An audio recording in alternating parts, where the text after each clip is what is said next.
una forma de, una forma de sentir la relación con Dios.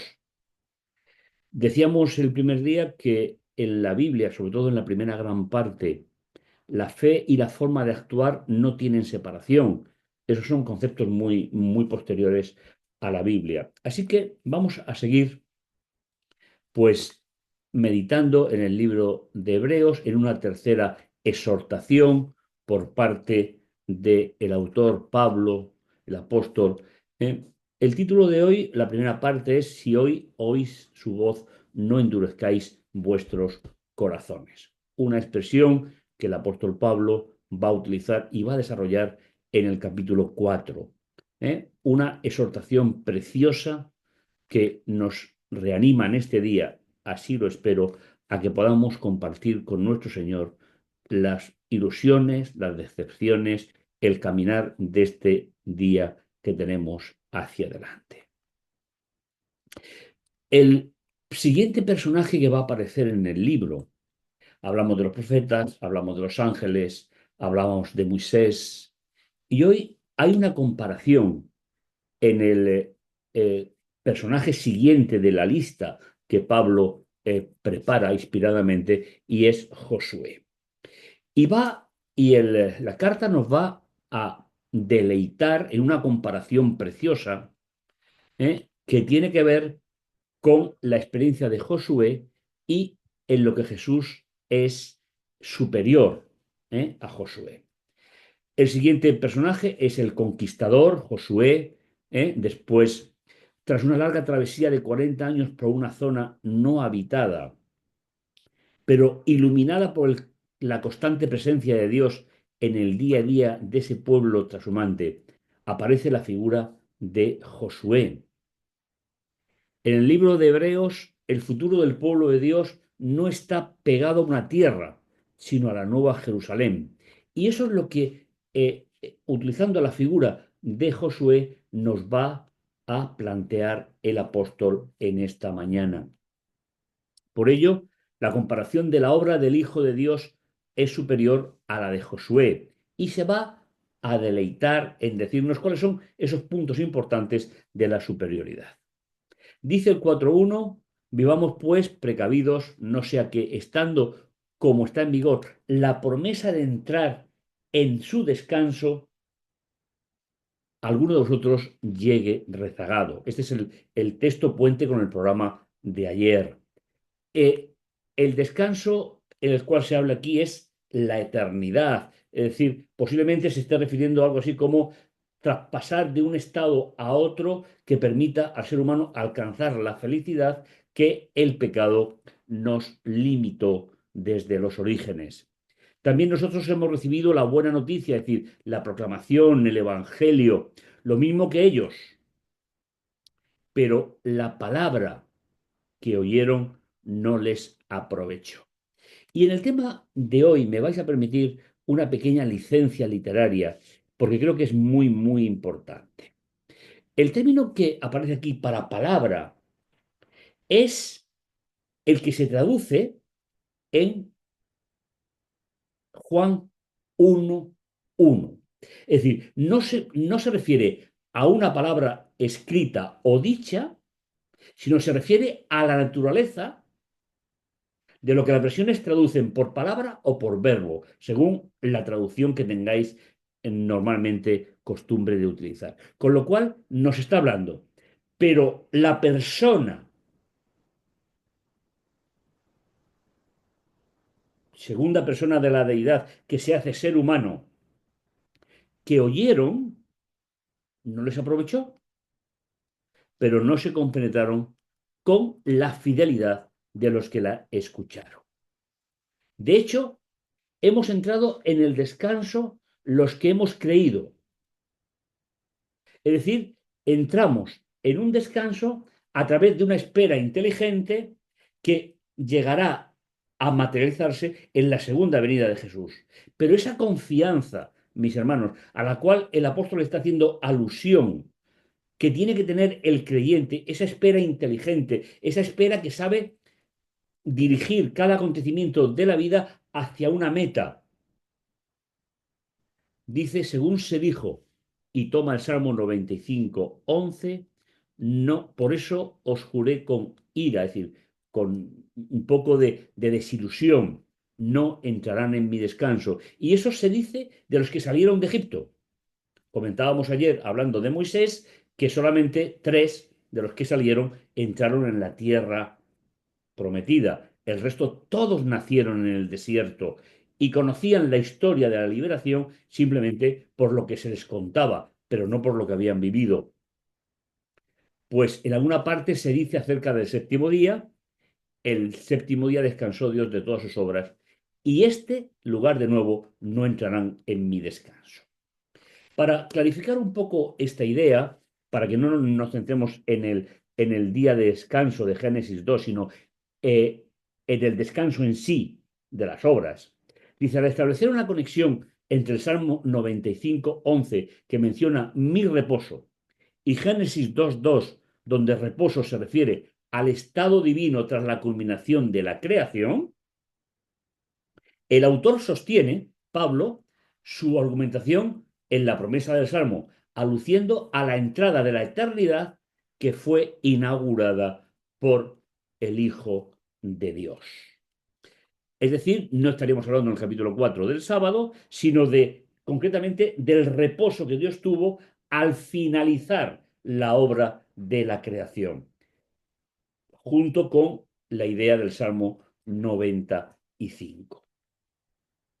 Los versículos 6 y 7 son el centro de la sección, donde tenemos un llamado también importante. Por tanto, es decir, como consecuencia, si el descanso que Josué otorgó al pueblo entrando en Canaán, después de la travesía del desierto, el apóstol dice, por tanto, como consecuencia, puesto que falta que algunos entren en él,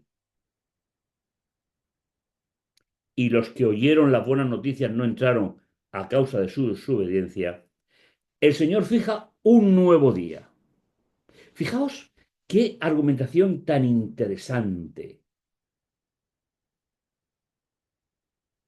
Como la entrada en la Canaán terrenal no fue suficiente para alcanzar la meta que el Señor tiene para la humanidad, tenía que venir toda una historia hasta que viniera el Mesías, el apóstol nos confirma que hay un nuevo día señalado en el calendario de Dios. Después de tanto tiempo, como queda dicho antes, hoy, si oís su voz, no endurezcáis vuestros corazones. Es decir, los que estaban recibiendo la carta en primer lugar, lo hemos dicho ya en los 2 programas anteriores, estaban volviendo a las prácticas anteriores.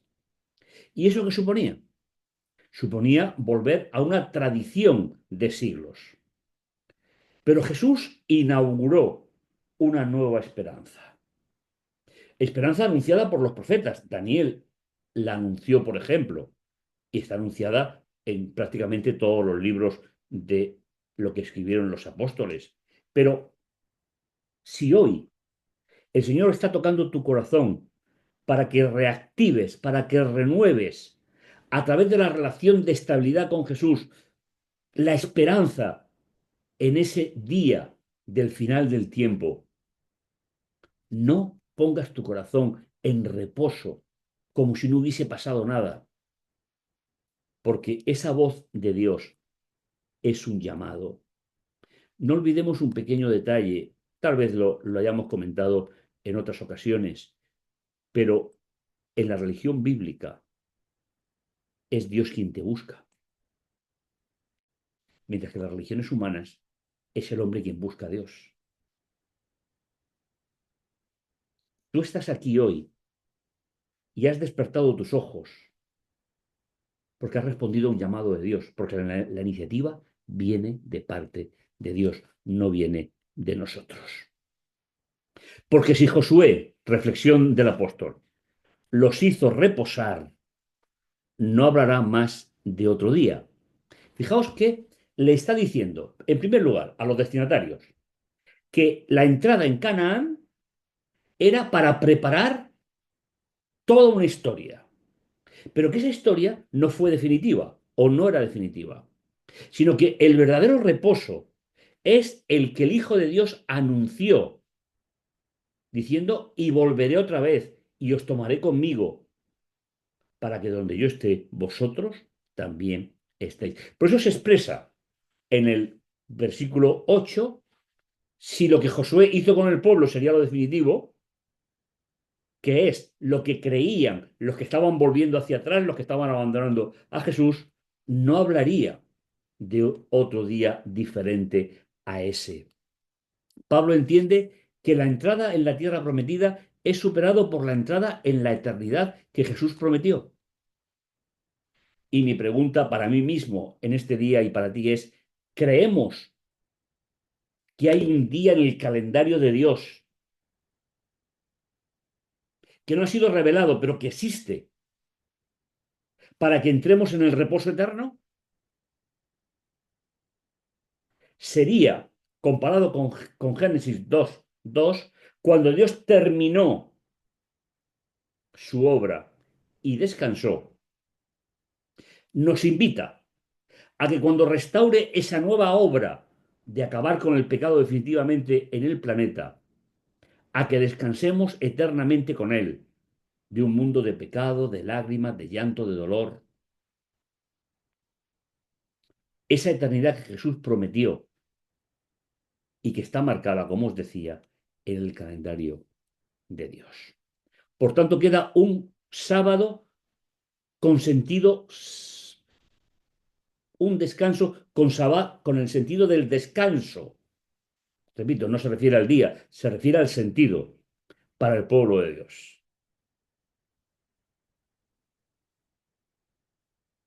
Una esperanza de vivir eternamente en un mundo perfecto, sin las fatigas del mundo en el que vivimos. Pues quien entra en su descanso también descansa de sus trabajos, como Dios descansó de los suyos. Sabéis posiblemente la, la visión que la Biblia tiene sobre la segunda venida de Jesús haya sido el tema que más me haya impresionado en mi vida. Yo lo aprendí concretamente de mi abuelo, pero luego me lo enseñaron mis maestras de escuela sabática infantil, a las cuales he admirado toda mi vida y que algunas de ellas han pasado al descanso. Yo he estado y he oficiado su sepelio, pero murieron con la esperanza de vivir ese descanso que el pecado ha impedido que la humanidad tenga desde su entrada. Pues quien entra en ese descanso, o quien entrará en ese descanso, también descansará de sus fatigas, como traducen algunas versiones, como Dios descansó de las suyas. Sé entusiasta. Este versículo es una traducción personal. Sé entusiasta, pues por entrar en ese descanso, para que nadie caiga imitando aquella incredulidad. Esta sección no solamente habla de Josué, sino de habla de la actitud del pueblo en la época de Josué. Qué pronto olvidaron, después de cruzar el mar, que entraban en una zona que Dios conocía perfectamente, que para Dios ni el hambre, ni la sed, ni el calor, ni el frío de la noche era una sorpresa, y que tenía para ellos preparado una solución. Pero ellos fueron incrédulos y lo expresaban a través de la murmuración. Por eso el apóstol nos dice claramente, sé entusiasta, enamórate de la esperanza de ese día glorioso.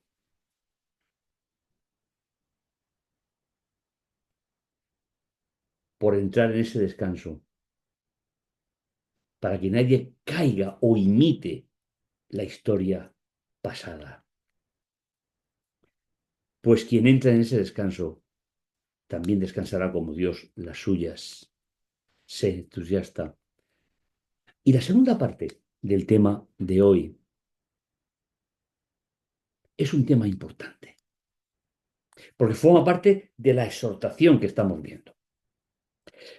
Antes de comenzar a leer esta microsección, es necesario hacer una puntualización importante para entender el significado más próximo a lo que escribió Pablo. Porque normalmente solemos utilizar el texto con una concepción que, aunque está implícita, no es en la que pensó Pablo. Fijaos, el texto no utiliza el término para palabra escrita, sino emplea el término que se utiliza en Génesis 1:1. Yo he puesto el término griego para acordarme, pero puede ser palabra, puede ser verbo, según lo que vosotros tengáis costumbre por utilizar. El texto no se utiliza la palabra para una palabra escrita, no estaría hablando de la Biblia propiamente dicho, sino estaría hablando del autor de la Biblia. ¿Eh? En el principio era el verbo, la palabra, y el verbo estaba ante Dios y el verbo era Dios. Este es el término que vamos a encontrar en esta sección de Hebreos. Pues vivo es el verbo de Dios. Y fijaos, y eficaz, y más nítida que cualquier espada de dos filos. Cuando empleamos este texto para hablar de la palabra de Dios, de la Biblia, estamos hablando de una consecuencia, pero no estamos hablando del origen. Y Pablo se va al origen, pues vivo es el logo de Dios, el verbo, la acción, la palabra, y eficiente, más nítida que cualquier espada de dos filos. Penetra hasta la división entre lo humano y lo espiritual, articulaciones, médulas, dicción de sentimientos y pensamientos del corazón. Y fijaos, la espada de dos filos se utilizaba en el Imperio Romano y Pablo lo tiene muy claro por su formación. Para el soldado romano, para la defensa, para el ataque, se empleaba una espada con un solo filo. Con lo cual, fijaos, dice que esa palabra, esa existencia del Dios eterno, del Logos de Dios, es mucho más nítida que la propia defensa y que penetra hasta lo más profundo del ser humano. ¿Qué, cuántas gracias tenemos que darle a Dios para que un ser vivo, eterno, que durante un tiempo se hizo ser humano, pero que resucitó y prometió volver, sea nuestra defensa y sea el que entra dentro del ser humano para tener en cuenta todas sus facultades, lo humano, lo espiritual, articulaciones, médulas, sentimientos, pensamientos del corazón. Jesús está dispuesto a entrar ahí dentro de ti. No hay criatura invisible para ella. Todo está desnudo y patente a los ojos de aquel, es decir, el Logos, que es Dios, a quien hemos de dar cuenta. Solo a Él. Y las cuentas no lo olvidéis. Las cuentas se dan para el pueblo de Dios a través de la fidelidad, paréntesis, de la fe, por haber establecido una relación personal con Él. Los que verdaderamente tendrán que dar cuenta son los que rechazan la obra de Jesús como Salvador. Por eso, en este día yo te invito a que el que conoce profundamente lo que eres, más que tú mismo, alguien se atrevió a decir en una ocasión que hay varias formas de conocernos. ¿Cómo me conocen los demás? cómo me conocen los cercanos, cómo me conozco yo, pero la que vale es cómo me conoce Dios. Y por eso dice que Dios entra en defensa nuestra como esa espada de dos filos, penetrando hasta lo más humano y espiritual de cada uno de nosotros. Porque ante Él está nuestro proyecto de vida. Permitidme concluir esta tercera exhortación invitándoos a que en este día invitemos al resucitado, que es Dios en toda su plenitud, a que dirija nuestra vida. La conoce, pero hay que invitarle para que podamos ejercer nuestra libertad. Y yo te invito a que realmente sientas el amor de Dios en tu vida, que está dispuesto a penetrar y a defenderte en lo más profundo de tu existencia. Y el próximo encuentro que tengamos con Él será para el descanso eterno de todo lo que ha sido las fatigas y el problema del pecado en este mundo. Que el Señor te bendiga